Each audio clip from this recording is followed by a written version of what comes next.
Dia 26. Como podemos conduzir as pessoas para Jesus? Repetindo o tema do dia 24. Vale a pena lembrarmos que esta é uma sugestão feita pelo autor desta série de livros, com base em sua experiência pessoal ao longo de seu ministério pastoral. Respondendo à pergunta anteriormente feita: como podemos conduzir as pessoas para Jesus? Ele então responde: por meio da leitura de uma lição da Bíblia ou estudo bíblico juntos, ainda, usando a carta para André número 13, com o título Aproveite a Vida por meio de um relacionamento pessoal com Deus. Por que é bom usar este livreto ou guia de estudo bíblico? O evangelista adventista Aidan K. Walter escreveu para mim: no que me diz respeito, não quero dar esse passo, levar as pessoas a Jesus, sem este livreto. É muito útil, dá confiança ao iniciante e serve a um propósito muito prático. As 12 vantagens deste livreto são: 1. Ele contém as principais mensagens do Evangelho.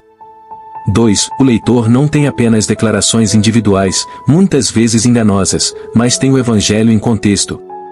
É um esboço simples do plano da salvação. 3. Uma boa estrutura torna o Evangelho mais fácil de entender. O seu interlocutor não só tem algo para ouvir, mas também tem algo para olhar ao mesmo tempo, um recurso audiovisual. 4. Isso nos ajuda a permanecer no tópico e direcionar a conversa.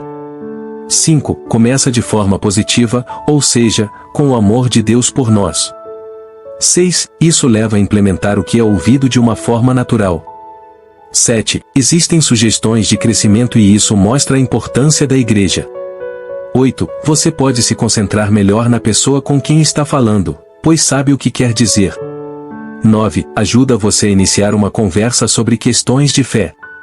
Por exemplo, você pode simplesmente dizer: eu descobri um livreto que resume as mensagens principais da Bíblia. Você já o conhece? 10. Também ajuda aqueles que ainda não estão familiarizados com a Bíblia a explicar o Evangelho a outros e a conduzi-los a um relacionamento pessoal com Cristo. 11. Você pode presentear para a pessoa depois de conversar com ela. Você deve fazer isso também. A maioria das pessoas mantém isso em sua Bíblia. 12. Ao mesmo tempo, o participante que é conduzido a Jesus aprende como mostrar aos outros o caminho até Ele. Existem ainda melhores motivos. Aprender com a experiência é melhor do que estudar. Se possível, eu nunca discutiria esse passo importante com ninguém sem esse livreto. Algumas experiências selecionadas. Experiência 1. Consegui ter uma conversa com uma gerente de 40 anos. Para começar, fiz a pergunta-chave número 1 e ela estava disposta a ler o folheto comigo. Infelizmente, ela não estava disposta a aceitar Jesus naquele dia. No entanto, ao se despedir, ela disse: eu quero lhe agradecer sinceramente. Pela primeira vez na minha vida, sei do que se trata a fé cristã. No momento, essa senhora ainda não estava pronta. Mas pelo menos, depois de nossa conversa ela soube o caminho para Jesus, e poderia seguir esse caminho a qualquer momento no futuro. Claro, eu deixei o livreto Aproveite a Vida com ela. Experiência 2. Durante uma viagem de Bagdá para Mossul, no Iraque, compartilhei o compartimento de leito com um estudante iraquiano. Conseguimos nos comunicar em inglês. Depois da primeira pergunta, ele também queria saber como poderia ter segurança. No final, ele estava pronto para uma oração de entrega a Jesus Cristo. Eu tinha explicado a ele o que essa oração deveria incluir, e perguntei se ele gostaria de fazer tal oração. Ele disse que oraria nesse sentido, mas que não conseguia se lembrar de tudo. Eu deveria orar frase por frase e ele repetiria depois de mim. Então foi isso que fizemos. Desejei a ele as ricas bênçãos de Deus nesse caminho para Jesus, e chamei sua atenção ao fato de que havia uma igreja adventista em sua cidade natal, em Bagdá. Experiência 3. Durante minha primeira visita a um novo distrito da igreja, conheci um membro da igreja e seu filho de 17 anos. O jovem estava debilitado por causa da talidomida. Após a pergunta inicial, ambos se mostraram dispostos e interessados em ler comigo o livreto Aproveite a Vida. Ambos estavam dispostos a entregar sua vida a Jesus em oração. O jovem foi batizado algum tempo depois. Em alguns de seus testemunhos públicos, ele professou com alegria que sua vida como uma pessoa deficiente havia alcançado uma dimensão completamente nova por meio de Jesus. Experiência 4. Outra vez, conversei com um homem de 38 anos, casado com uma adventista. Ele era fumante inveterado, fumava 70 cigarros por dia e não conseguia parar de fumar. Expliquei a ele como ele poderia se tornar imediatamente e completamente livre com a ajuda de Deus, por meio da oração e reivindicando as promessas de Deus. E foi isso que aconteceu. Pouco depois, ele me revelou mais um problema. Ele bebia de 10 a 14 garrafas de cerveja por dia. Ele agora queria parar de beber também.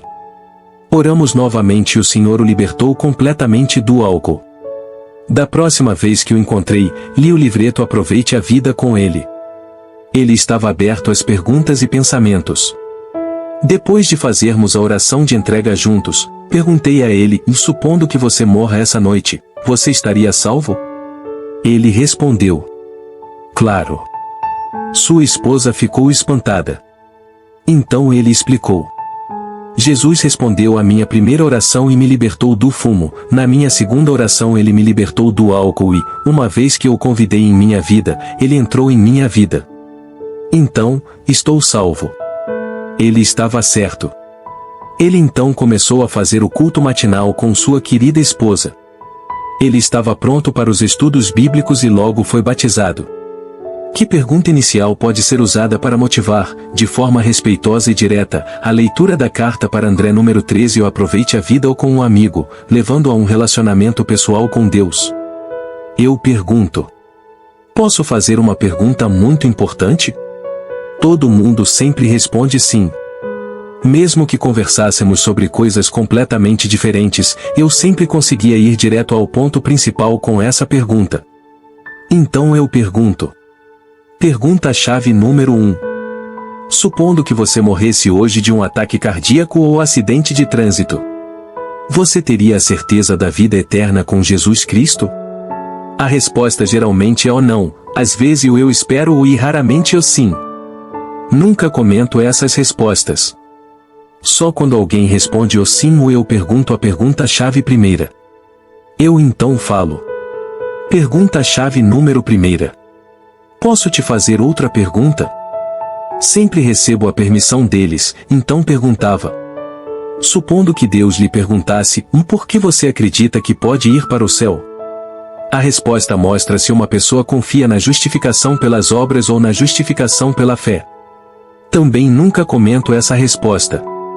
A carta para André mostra que somos salvos pela graça de Deus por meio da fé. Pergunta-chave número 2. Você quer ter essa certeza? A resposta sempre foi afirmativa. Você tem alguns minutos para ler algo sobre esse assunto comigo? Se a resposta foi afirmativa, que é de regra, então eu entrego a carta para André número 13 para lermos juntos. Enquanto lemos juntos, podemos ajudar as pessoas a refletir fazendo perguntas. Mas, se possível, não devemos fazer mais perguntas do que as mostradas aqui. Muitas vezes falamos muito e nos distraímos com isso.